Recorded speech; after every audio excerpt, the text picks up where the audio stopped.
নবী করিম সাল্লাল্লাহু আলাইহি সাল্লাম বলেছেন, মা আকালা আহাদুন তুআমান কাত্তু, তোমাদের কেউ কোনোদিন ওই ব্যক্তির চাইতে উত্তম খাদ্য গ্রহণ করে নাই, উত্তম উপার্জন,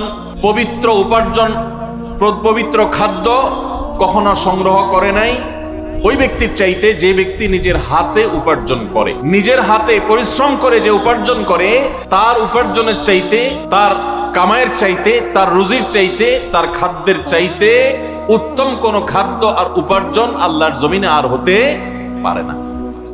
এখানেই শুধু শেষ নয়, প্রিয় নবী সাল্লাল্লাহু আলাইহি সাল্লাম আমাদের সামনে একটা এক্সাম্পল টেনে এনে বলছেন, আল্লাহর নবী দাউদ, আপনারা জানেন তিনি কিন্তু শাসক ছিলেন, তিনি বিচারক ছিলেন, অনেক বড় ক্ষমতা, অনেক বড় দায়িত্ব, অনেক বড় শাসন কার্য তিনি আল্লাহর পক্ষ থেকে প্রাপ্ত হয়েছিলেন। এরপরও তার নিজের পরিবারের ব্যয়ভার নির্বাহ করবার জন্য তিনি কামারের কাজ করতেন, নিজের হাতে উপার্জন করতেন। নূহ আলাইহিস সালাম কাঠ মিস্ত্রির কাজ করতেন। বিভিন্ন নবী রাসূলগণ তারা নবী হয়েছেন, রাসূল হয়েছেন, মানব ইতিহাসের সোনালী ইতিহাস তারা রচনা করেছেন। কিন্তু তারা অনেকেই এরকম বিভিন্ন পরিশ্রমের কাজ করতেন, হাড় ভাঙা পরিশ্রম করতেন, বিভিন্ন পেশায় তারা কাজ করতেন। নবী করিম সাল্লাল্লাহু আলাইহি সাল্লাম এই উপমা টেনে আমাদেরকে উৎসাহ দিয়েছেন, অনুপ্রেরণা দিয়েছেন। আমরা যারা হাড় ভাঙা পরিশ্রম করে উপার্জন করি, আমাদের যে সমস্ত ভাইরা কৃষি কাজ করে উপার্জন করেন, আমাদের যারা বিভিন্ন পেশায় নিয়োজিত থেকে তারা মাথার ঘাম পায়ে ঝরিয়ে উপার্জন করেন, তাদের এই উপার্জনের পুরো সময়টুকু ইবাদতে গণ্য হবে এবং এটি নবী রাসূলগণের আদর্শ। শুধুমাত্র কোরআনের সেই নির্দেশনা এবং নবী সাল্লাল্লাহু আলাইহি সাল্লামের সেই নির্দেশনাকে মাথায় রেখে তিনি যদি এই কাজটি করেন, নিয়তটাকে শুধুমাত্র যদি একটু পরিবর্তন করে নেন, যেটি আমি শুধুমাত্র আমার অর্থ উপার্জনের জন্যই করছি না, কোরআনের নির্দেশ বাস্তবায়নের জন্য করছি, নবী সাল্লাল্লাহু আলাইহি সাল্লামের নির্দেশ বাস্তবায়নার্থে করছি, তাহলে শ্রমিক ভাইরা আমার, কৃষক ভাইরা আমার, আপনাদের এই কষ্ট, আপনাদের এই পরিশ্রম, এই সবটুকুই ইবাদতে গণ্য হবে ইনশাআল্লাহ। ভাইরা আমার, নবী করিম সাল্লাল্লাহু আলাইহি সাল্লামের আর একটা হাদিস আমি আপনাদেরকে শোনাতে চাই। তিনি বলেছেন, তাকে জিজ্ঞাসা করা হয়েছে, আইয়ুল কাসবি আতিয়াব, হে আল্লাহর রাসূল, কোন উপার্জনটা সবচেয়ে পবিত্র উপার্জন, কোন উপার্জনটা সবচেয়ে হালাল উপার্জন?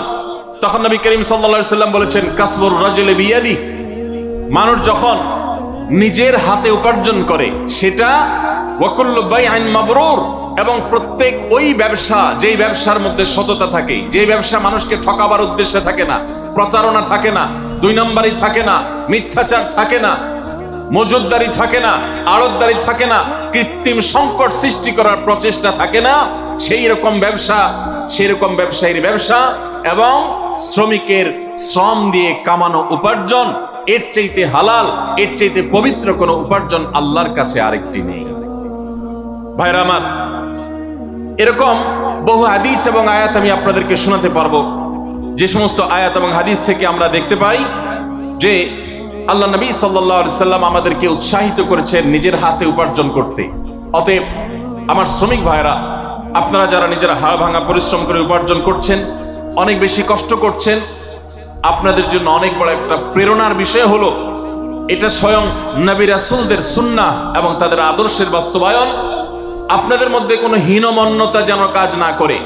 ভাইরা আমার, দুনিয়ার জীবনটা যদি অনন্ত কালের হতো, আমরা যদি শত শত হাজার হাজার বছর পৃথিবীতে বেঁচে থাকতাম, আমি অবশ্যই বলতাম, কেন এই হাড় ভাঙা পরিশ্রম করবেন, বাদ দেন, অন্য কোনো পেশায় চলে যান।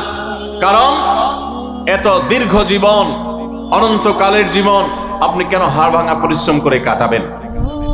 যেহেতু এই দুনিয়াতে আমরা চিরকাল থাকতে আসিনি, যারা পরিশ্রম করছি 30, 40, 50 বছর বয়স অনেকের হয়ে গেছে। বাংলাদেশে মানুষের গড় আয়ু অনুপাতে আমাদের আর খুব বেশি সময় পৃথিবীতে বেঁচে থাকার কথাও নয়।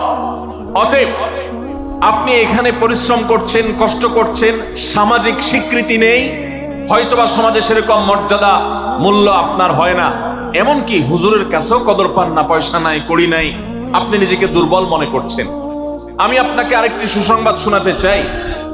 কোরআন বলছে, মানব ইতিহাসে এই তথাকথিত দুর্বল মানুষেরা হাড় ভাঙা পরিশ্রম করা মানুষেরা, এই শ্রমিক মানুষেরা, কৃষক, দিনমজুর মানুষেরা, যাদেরকে সমাজ দুর্বল মনে করে, যাদেরকে সমাজ কোনো কাজে ডাকে না, কোনো কমিটিতে রাখে না, কোনো কাজে তাদের মতামত নেয় না, তাদেরকে বিশিষ্ট নাগরিক মনে করে না, এই মানুষগুলোই পৃথিবীর জন্ম থেকে আজও পর্যন্ত পৃথিবীর ইতিহাসের মোড়কে বারবার পরিবর্তন করেছে। বিশ্বাস করুন, গোটা কোরআনের শুরু থেকে শেষ পর্যন্ত, সেই আদম আলাইহিস সালাম থেকে নিয়ে আজও পর্যন্ত হাজার হাজার বছরের মানব ইতিহাস আমাদের সামনে তুলে ধরেছেন আল্লাহ তাআলা। পাতায় পাতায় ইতিহাস, কোরআনের পাতায় পাতায় ঘটনা, মানব ইতিহাসের সে সমস্ত ইতিহাসগুলো, ঘটনাবলী আমরা পর্যালোচনা করলে দেখি যুগে যুগে নবী রাসূলদের যারা অনুসরণ করেছে, সমাজের বিত্তবানেরা, সমাজের বিত্তবানদের মধ্যে যারা অসৎ ছিল বা আল্লাহর প্রতি অবিশ্বাসী ছিল, তারা ক্রিটিসাইজ করেছে, ট্রল করেছে, তারা তাচ্ছিল্য করেছে, উপহাস করেছে। তারা বলেছে ওমা নারাকা তাবাআকা ইল্লাল্লাযীনা হুম আরাযিলুনা বাদিয়ার রাই। প্রায় সমস্ত নবী রাসূলদের সময়, তাদের সময়কার অবিশ্বাসীরা নবী রাসূলদেরকে বলেছিলেন যে আপনাদের কথা তো শুধু সমাজের অশিক্ষিত মানুষেরা, দিনমজুরেরা, শ্রমিকেরা, কৃষকেরা, দুর্বলেরা, যাদের কোনো পলিসি মেকিং করার, যাদের কোনো সিদ্ধান্ত দেওয়ার, যারা রাষ্ট্র পরিচালনা করার, যারা গুরুত্বপূর্ণ দায়িত্ব পালন করার জন্য তাদের কাউকে বিবেচনা রাখা হয় না, এরকম সমাজের দুর্বল মানুষরাই তো শুধু কি আপনাদের পিছনে গুড়গুড় করে। আজও দেখবেন ওলামায়ে কেরামের পেছনে, হুজুরদের পিছনে ওই দুর্বল মানুষগুলোই বেশি।